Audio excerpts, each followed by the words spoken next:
Es šobrīd atrodos Latvijas dzelzceļa vēstures muzejā un stāvu pie mūsu ritošā sastāva kolekcijas. Un vēlos turpināt stāstīt par tvaika lokomotīvēm, kuru nemaz tik daudz muzeju rīcībā nav, jo muzejs ir relatīvi jauns. Šogad apritēs 30 gadi, kopš tas dibināts, un tas bija laiks, kad tvaika lokomotīvu izmantošana faktiski bija jau izbeigta ar dažiem izņēmumiem.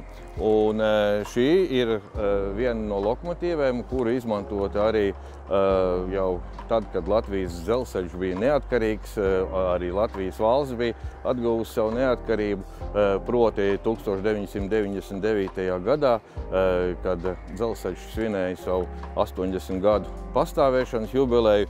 Ar šo lokomotīvu tika vizināti faktiski visi interesanti, visi tie, kam tas likās saistoši Jūrmalas virzienā. Tas tad arī bija pēdējais šīs lokomotīvas reizes, bet līdz pat pagājušajā gadsimta 80. gadu beigām tieši šī lokomotīva kā pēdējā Rīgas lokomotīvu depo tika izmantot arī manevru darbos. Tātad, ņemot vērā, ka tā ir izgatavota 1948. gadā, diezgan ilgs mūžs šim riteklim ir bijis. Tagad tas ir ieņēmis vienu no galvenajām vietām muzejā un arī redzams no Uzvaras bulvāra labi.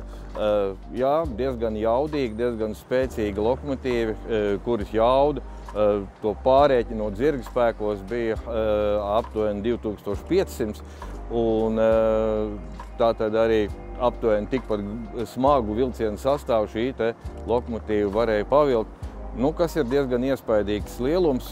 Ja mēs divus tādus izmantot, tad faktiski tie vilcieni, kurus mēs šodien pārvadājam, arī tiktu pārvesti.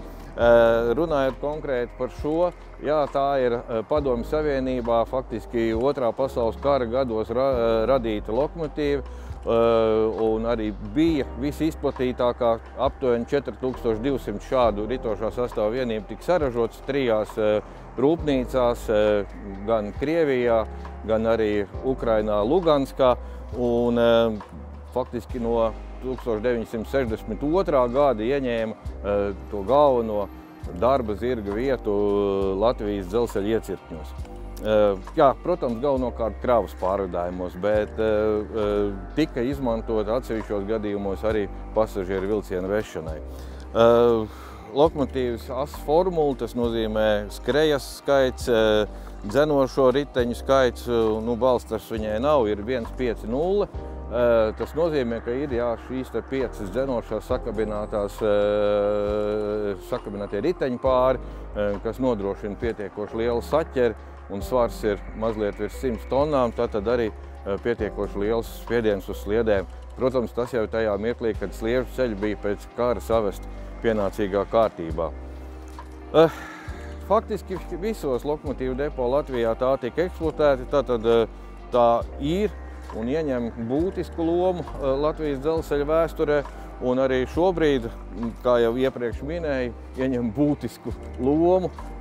Savā ziņā arī kā aktrise ir darbojusies atsevišķās kinematogrāfa radītajās filmās, un arī dzelzceļa muzejā ir apskatāma, var arī iekāpt lokomotīvas kabīnē, ka nākiet uz muzeju, pārliecinieties arī, iepazīsieties ar šīs lokomotīvas vadības iekārtu īpatnībām, kas ir diezgan sarežģīti, lai iemācītos vadīt šādu lokomotīvu. Tāpēc arī joprojām dzelzceļa vadītāja profesija nemaz tik vienkārši nav.